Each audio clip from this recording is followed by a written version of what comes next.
Hello and welcome to the Wake Up Call podcast. Today we are speaking with Mr. Mike Swanson about the military-industrial complex and its origins. Mr. Swanson is the author of The War State, The Cold War Origins of the Military-Industrial Complex and the Power Elite, 1945 to 1963. He is also the founder of Wall Street Window. You can follow his work at thewarstate.com and at wallstreetwindow.com. You can find him on Facebook under The War State. For more information, please see the show notes page for this episode at wakeupcallpodcast.com/complex. Mike, welcome to the show.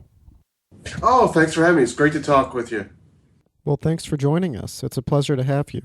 So let's start out with a brief overview of your book, The War State. What's meant by the title, what's in the book, and what sorts of things do you cover? Well, actually, explaining the title might be the best way to answer your question. I have a background, or I'm 41 years old now, but when I was in my younger years, in my early 20s, I was in college, and I ended up getting a master's degree in history, and I was interested in different historical topics related to the United States' involvement in various wars overseas, such as the Vietnam War, and more sinister topics, the Iran-Contra affair, CIA activities, and so forth. And when I was in high school, I really liked watching, or I don't know if the word "like" is the word, but I was influenced by the JFK movie to get into this stuff. And also, my father worked in the Pentagon. He was actually, for a couple of years, the chief of preventive medicine for the Army. He was a colonel. He worked directly under the Surgeon General. So I had a family background in this kind of stuff too, with my father, who's passed away. But, so I kind of grew up, with this kind of thing. And it was the Cold War when I was, growing up, with the threat of potential nuclear war. You'd see it in movies, but, I kind of lived that. So it was something I was real conscious about. But what happened was, after 9/11, I started asking myself a question: is all these different wars and events, strange events of American history, such as the Iran-Contra affair, or you can list all kinds of stuff. What I started wondering, not so much who's behind things, which is a common thing. I don't really think that's, it gets into all kinds of conspiracy theories and stuff I don't think is really true. I was more thinking, how is this stuff even possible? What's connecting the Vietnam War to the Iran-Contra affair? And then, of course, 9/11 happened, and our involvement in Iraq really made me kind of think about this even more, which was around 2003, 2004. So what I ended up doing, though, was something different. I kind of dropped reading about this stuff, about American history. I knew a whole lot already, and I wanted to find a different angle to try to answer that question. And I started, thinking to myself, well, the obvious answer is probably that the United States is an empire. We've got bases all over the world. We're involved in nonstop wars, and in the Iraq thing, in Afghanistan to a lesser extent. There are huge examples of that. And so I decided to read about Roman history, and I read a bunch of classic books, and I had in the back of my mind the idea of eventually writing a book that was trying to answer my question. And so what I came up with was the title, the War State, and it's to serve as a metaphor for what I think defines the United States and its relationship really to the rest of the world. And the subtitle is The Cold War Origins of the Military-Industrial Complex and the Power Elite. The Cold War referring to the years the book covers, which is from 1945 to 1963. The Military-Industrial Complex being an iron triangle relationship, political relationship. That's when you have an industry, lobbyists, and politicians in Congress all working together to form almost, I don't want to say a power group, but but a very heavily influential sector of the economy, which in this case is the military-industrial complex. You could say the same thing goes on in medicine with insurance companies. But Eisenhower's on the cover of the book, and he gave a famous speech using that phrase for the very first time. The power elite in the subtitle refers to an author who wrote a book a couple years before Eisenhower's speech with the title "The Power Elite." It's actually a very influential book in sociology, and it kind of describes this iron triangle type relationship is the simplest way to put it. But my take on this is a little bit different than most people. And I'll explain that, then shut up so you can ask your next question. But most people, when they think of these topics, and just to use the Iraq War as an example, they'll think it's all motivated primarily by people who want to make money, whether that's oil companies that want to take control of the oil fields or the military contractors who want to make more profits. And there's some truth to that's there, but I don't think that's the real driver of American foreign policy, or the fact that the United States is what I would say is an empire, which, 20, 30 years ago, people would be, kind of wouldn't want to say that. But today it's everyone kind of recognizes that. Even the people that promote the most hawkish foreign policy say we are an empire, need to be one. But my take on this is a little bit more structural. I think that it's not simply people trying to make money, but that we've created, after the Cold War, a permanent war establishment, which is basically what Eisenhower was saying in his speech, that has an interest to go to war, not just to make money, but because it's its purpose, really. It seeks out more wars. Not only that, but it believes it's the best thing for the country. And that's something people really don't understand. The people in the military establishment, in the Pentagon, in the CIA, they may all have, sit in different segments of the government, but all of them do believe in interventionism, and they believe that is the best thing for the United States to do. I disagree with that, but I want to make it clear that the people do believe that. And one of the phrases they use to justify this is provocative weakness. That means that if the United States does not engage in aggressive wars, or does not, if we weaken our military and don't maintain predominant power over the planet or the rest of the world, then someone will take our place, or someone will attack us, or someone will threaten us. That I show that in my book, that people made that argument during the Cold War to justify the giant arms race that took place, but that argument is also seen in neoconservative thought and documents such as the National Security Strategy signed by George Bush after 9/11. I think it was in either the fall of 2002 or 2003. So early in your answer, you talked about how you read up on some history. What were some parallels that you found in history between what is happening now and what happened then? You mean in ancient Rome? Or yes. In the 40s?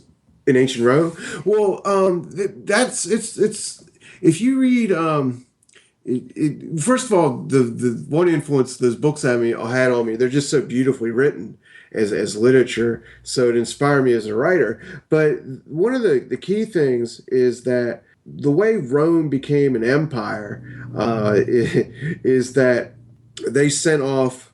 First of all, they united their country. They waged war on their neighbors in Italy and created the Republic.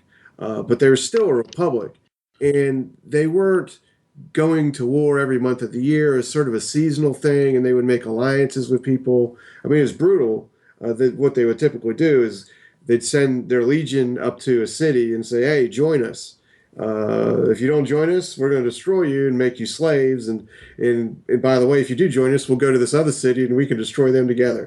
And that's basically how they created their republic. I mean, which is it is an empire too. But the real empire, when you had Augustus Caesar and all the emperors that followed, that's a much different situation. While they still had a republic, they did have loose checks and balances. They had a Senate. They had officials, magistrates. They had people that the general public could vote, who had the power to veto decisions made by the Senate. So they had an interesting system in place that actually inspired our founding fathers. And the funny thing, that's what I learned about, from reading this stuff, is that the founding fathers were inspired by Roman history to try to avoid what happened to them. So, the system of checks and balances was definitely part of the Constitution and so forth. But what happened in Rome was that after they had basically established themselves in Italy, they had some wars with Carthage. And after that, they decided basically, we're just going to take over. So they defeated Carthage, they defeated Greece, they went into the Far East, they had places in Spain and so forth. And what they ended up having to do was establish governorships in these places, and that meant standing armies. And that was what turned everything eventually into leaving a republican system of government and going into what became an imperial system with an emperor. Was once they had these permanent armies stationed, they had these soldiers that became more loyal to their generals that they were following. They become dependent on these people. After they would fight, the generals would have to go and take care of them, make sure they got land of their own, and so forth. So the military became heavily involved in politics. That's how Caesar, it became, what he was. He was in charge of the forces as they went into France and defeated the Gauls, but he had this huge army loyal to him, and the system was already cracking with economic problems. And he ended up it's not really clear what he was trying to do, but he took over in Rome and he was trying to establish some sort of system of government and got killed, of course, and the place went into chaos, and you had a civil war, and Augustus Caesar took over. And what's interesting to me that links more to your question is that with Augustus Caesar, he presented himself as the embodiment of the Constitution and the Republic. He didn't say he was doing anything different. He just claimed he represented everything. Like when I mentioned that the middle class and the poor people could vote in these two representatives that could veto actions, he said, I now am those people too. He was just everybody, and they went along with that. And in one of the classic Roman history books written by Tacitus that explains Augustus's rise and in this situation, one of the things interesting about it is he says that the way the culture changed is that in the Senate, the senators no longer spoke out, and everyone was just cowed by the emperor and afraid and just would go along with things. And voting, people still voted, but it was all meaningless. And so there's not, I wouldn't say there's direct parallels to that today, but there is an interesting, similarity. Yeah, no, those parallels are very interesting to think about and very scary at times, but I want to return to the title of the book. One term you use in the title that might be unfamiliar to a lot of people is the power elite. And now some people in libertarian circles have probably heard that term, and Murray Rothbard, of course, spoke about power elite analysis relatively frequently. But I'm going to guess that there are a lot of people who have never heard that term, power elite. So what do you mean by the power elite? Well, that's a really good question, because this is I'm referring specifically to C. Wright Mills, who wrote a book of that title, and the book came out in 1951. No, I'm sorry, 1956. And what he claimed was that after World War II, that American society was changing because of the rise of the Cold War and the permanent army. That's the key thing about the similarity between what I was talking about with ancient Rome, is the standing army that we have today didn't really exist until World War II. Before World War II, yes, the United States had World War I, and we were in Nicaragua and the Philippines and all various places, but we never had a giant standing army, and that all changed with in 1947 with a National Security Act of 1947. That's when they created the CIA, created the Pentagon, they created the Secretary of Defense. So Mills is writing after that key event, and the early years of the Cold War was really, hot and big and dangerous, and seeing how American society changed and how power changed in our system.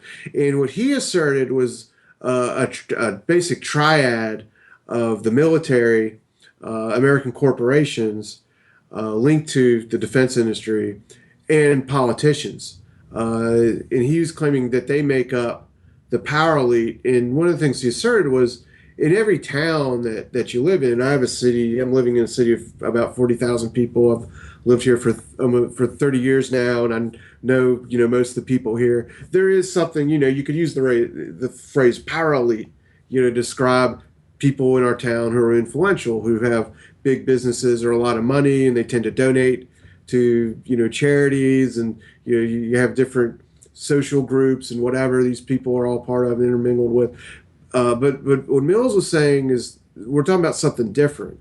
He's talking about a national type of power elite that's really linked to government in the military. He doesn't really talk about the CIA. He focuses more on the Pentagon and generals. And one of the things he points out is often when a general or an admiral or whatnot retires from the military, he'll go into a private corporation, be on the board of directors. And so he was actually tracking this all out and showing all this in his book. So it's a real classic of political science, and it's an important book. It really should be more well read than it is. Now, I'll add something else.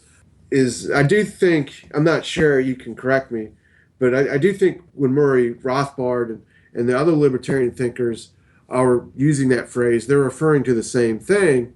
However, as the years have gone by, this phrase kind of has become old-fashioned, and there's other phrases that have kind of replaced it. One that's been popular the past couple of years is a deep state. Another one which actually became popular in 1964, is the phrase invisible government. There's a book by that title written by a reporter of one of the Washington newspapers.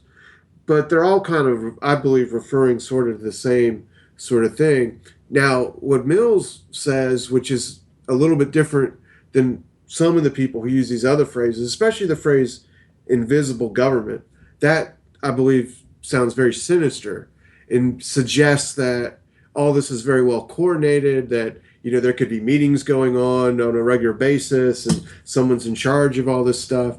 Mills says the total opposite, and I agree with him, that it isn't like that. This isn't like some giant conspiracy at all.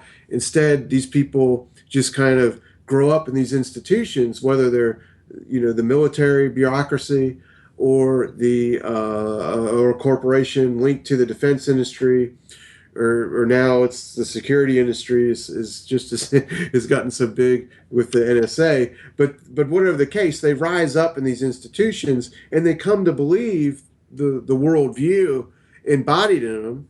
And it doesn't require some conspiracy for these people to agree with each other and do things together. And with congressmen, many of them find out that I've got to believe in this stuff too, or I'm not the expert. These are the experts. They know more than I do. I just accept what they tell me. So I really think that's how it works. And that's one of the things Mills really does a good job of saying in this book. So given that structure exists today, how much power does the president actually have? Because, we always refer to the Bush administration or the Obama administration, Trump or Clinton, whoever gets elected, I assume we'll refer in the same way there. But how much power does the president actually have? And how appropriate is it to look at these administrations in terms of the president who's a part of them? Well, my view is that as each administration has come and gone, their importance has diminished. In the book, I spent on half the book talking about the Kennedy administration because I think that was a turning point. But I quote in there one of his advisors who describes this, and he uses the phrase permanent government. And he says when Kennedy got in office, the permanent government was so well entrenched that it was a key turning point. And he claims it started during World War II with the Roosevelt administration.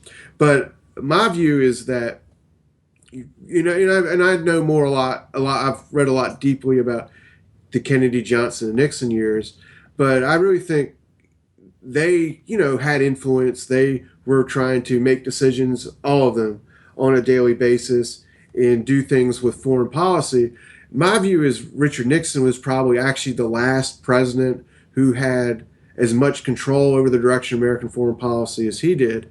And one of the things that happened to him is that he had to find he was doing all these things in secret, trying to hide it from opponents in the Pentagon or the CIA or whatnot. His whole deal with China was something that he tried to make secret from everyone else except him and Henry Kissinger. And it got so bad that the Joint Chiefs of Staff actually had a person in the White House spying on him to tell him what was going on. The relationship was that terrible. And there's books that I'm not an expert on Watergate, but there's books that claim that Watergate was a part of this. That so many people were leaking against Nixon because of the way he operated. But whatever the case, after Nixon, Ford I think was a fairly weak president. And Jimmy Carter and Ronald Reagan made some decisions at times, but after him, Bush probably did have more influence. The first Bush, because he had such experience in these bureaucracies himself. He had been director of the CIA in the 1970s under Ford, but I think Carter and Bush the younger and Obama have really done very little. And when you examine the history of all these administrations, really starting once you get to the Nixon administration, one of the things that happens is that the national security, the head of the National Security Council becomes much more important. Who is this? So Henry Kissinger was head of the National Security Council with Nixon, but under Ford, and then Carter Brzezinski is so important, and of course we have Dick Cheney with George Bush. So it almost becomes that these advisors become more important than the president. And, it's almost as if you think about when Bush the younger first got elected, I can remember him out on his ranch saying, I'm going to elect a great team. I got Colin Powell and Dick Cheney's next to me and these guys. And who he brought in, of course, Cheney and Rumsfeld brought in all these neoconservatives, and they had wanted to go into Iraq for years, so they did it. I think they used. I'm not. There's all these conspiracy people about 9/11. I don't believe in those theories, but I think it's undeniable that the 9/11 was used by these people to go to war in Iraq. So the big question, like with Trump, is what will we get if Trump were to win? Who are going to be his advisors? Because we see all this rhetoric from Trump, that may make us think that he's going to change things. We saw the same thing with Obama. Clinton really isn't promising to make any changes when it comes to foreign policy. So I would say she wouldn't matter at all in this regards. It'd be more continuing previous policies than anything else. So would you say that advisor changes are probably the most pivotal change that could be made? What else could be changed to alter the current system as it is? Well, unfortunately, it seems to me it's so in place. And the problem with the advisors is they're coming out of the system themselves. They come up through think tanks that are basically writing papers to promote more intervention. So that's how they become important. There really isn't a think tank out there that promotes a non-interventionist foreign policy that has support. I can't imagine anyone like that, if Clinton or Trump get elected, having a prominent role in either administration. So I at this point, I just think it's shockingly entrenched. Basically, one of the turning points was after the Cold War. We had a chance to pull back, but we didn't. In 9/11, we just got more involved than ever before, and we are today with the actions in Syria and all over the Middle East and in Africa and Afghanistan. So unfortunately, I think the only way at this point things are really going to change is if we go the way, history doesn't repeat exactly, but if we go the way of the British Empire, let's say, what I was going to say is most empires go bankrupt, but that's what happened in Britain. But it wasn't the end of the world for Britain or for the world either. They simply, found out that they went too far in debt, and after World War II they couldn't do it anymore, so they pulled back on what they were doing. They let the United States take its place and so forth. So I think that's logically to me in our lifetimes. I think something like that will happen, and maybe we'll actually enter a world system that's different from what we've had in our lifetime too. And that's one in which the United States is really the sole superpower. We're the country that's acting all over the world. Really, no one else is doing this. We may go into a time sort of as England let the United States take its place after World War II. We may not necessarily let someone take our place, but we may go into a different type of system where there's several superpowers more working together. Maybe it's us and China and Europe and Russia, for instance. So I think things can change, but it's really going to have to be a financial problem, I think, that causes the United States to say, hey, look, we just can't do this anymore.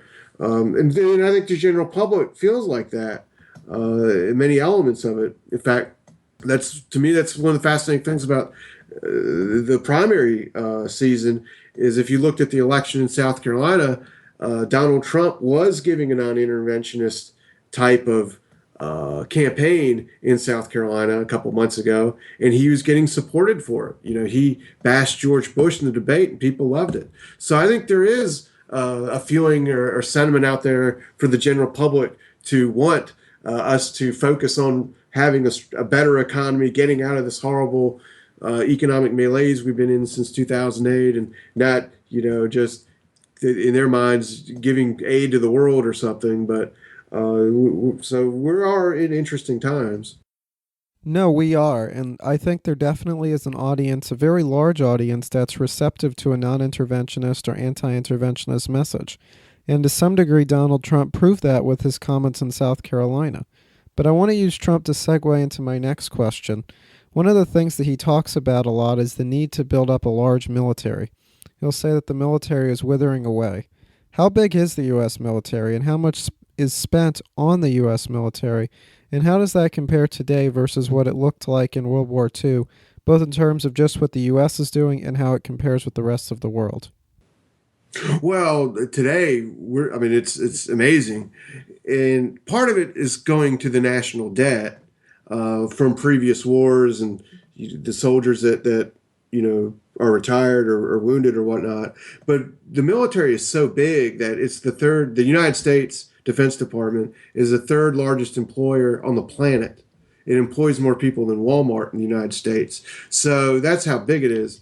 And the defense budget takes up 40% of the federal budget. Again, that's if you include some of the money has to go to financing the previous debts incurred from past defense expenditures. But we account for 46% of total world arms spending also. Now, as far as the peak of World War II, I'm not sure about the total world arms expense, but the federal budget is almost at that level. I mean, that's how kind of crazy it is. Now, officially, they won't include Iraq or Afghanistan in that federal budget. They just will say, we're spending on the military this amount, and that's discretionary spending. So I'm including that also. It's quite amazing the amount spent really since 9/11. It's something like $1 trillion or higher than $1 trillion in the Iraq War alone. So it's huge. And before World War II, we spent almost nothing on it, and we hardly paid any income taxes at all. The income taxes kind of came with the war and with the need for greater spending as a result of it. So you briefly mentioned Eisenhower's farewell address, where he mentions the military-industrial complex. Could you talk a little bit more about what that speech was? Yeah, Eisenhower is an interesting figure. When he was president, he was basically a conservative. He wanted a limited budget. He didn't want budget deficits, and he sought to keep the budget and the expenses under control. And he was under pressure from various factions of the military and the defense industry for more spending. What ends up happening is in the Pentagon, you got the Air Force, the Army, the Navy, and all of them have their pet projects. They all want more money, and so they kind of can compete with each other for more and more and more. And they kind of have a fear that if if the Air Force gets more money than the Army does, and the Army might miss out, be less important, not be able to promote as many people, and so forth. So Eisenhower's being pressured by all these people to increase the military budget, and his answer to that was to say, okay, if we try to compete with the Soviet Union with men and just put men in Eastern Europe or Western Europe to block the Soviets, we'll go bankrupt. The Soviets are right there; it won't work. So let's prioritize nuclear bombs, and then we won't have to spend as much money. So he created a doctrine called the New Look, and that's exactly what it did. It created a fleet of atomic bombers. If you watch the movie, the Stanley Kubrick movie, those bombers were basically all built in the 1950s. Dr. Strangeglove. But anyway, what ended up happening was he creates this huge atomic weapons arsenal, and the Soviet Union doesn't have hardly anything. They've only got a handful of bombers, and almost none of them can even make it to the United States.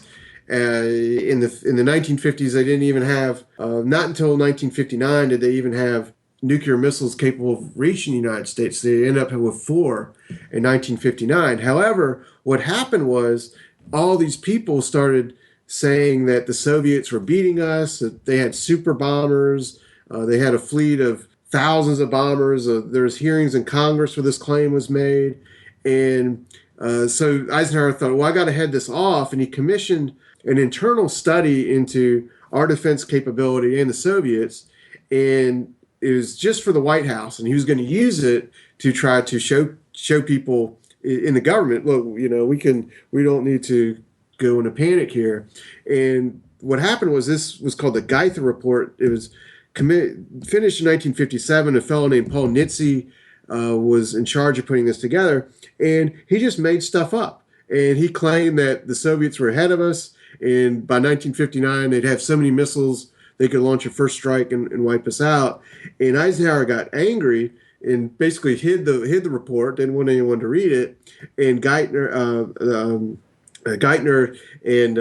and these other people just leaked the contents to the press to embarrass him and try to pressure him for more spending. So, in other words, he was finding out himself, or he learned what this military-industrial complex was like and how it pressured presidents and, was creating policies he thought were counterproductive to the safety of the United States. So a week or two before he gave that famous speech, he was holding a meeting in the White House. While he was really preparing that speech, he had his someone in his family, I think it was his brother, was helping him write it. And he had this White House meeting, and he basically said, look, the biggest threat the United States faces isn't the Soviet Union, but going bankrupt to out of control defense spending and special interests in Congress. And he gave that speech basically to make that warning and sort of tell the American people.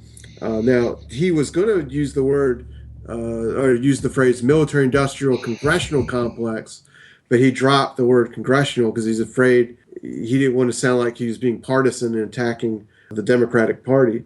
So he just stuck to that message. But that's why he wrote it, because of the pressures of the defense industry on him.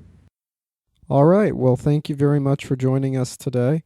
The military-industrial complex, the power elite related topics are so important. We see them, of course, as we've discussed a little bit, still playing a very important role today.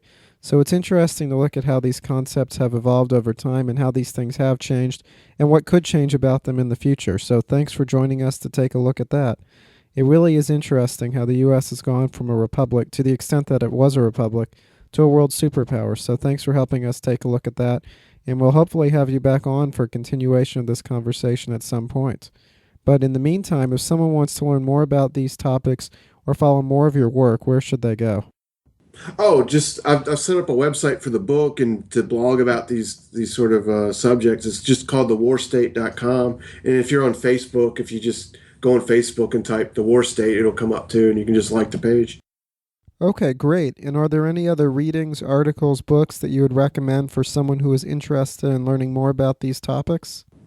Well, I would really recommend people read that Power Elite book. And the topic is so big, and it's one of the things I was trying to do is like make something that can be like an introduction to people who want to read this. And there's so many little subtopics involved in it. But I'm really focused on this era of the 20 years really after World War II, to apply it to today.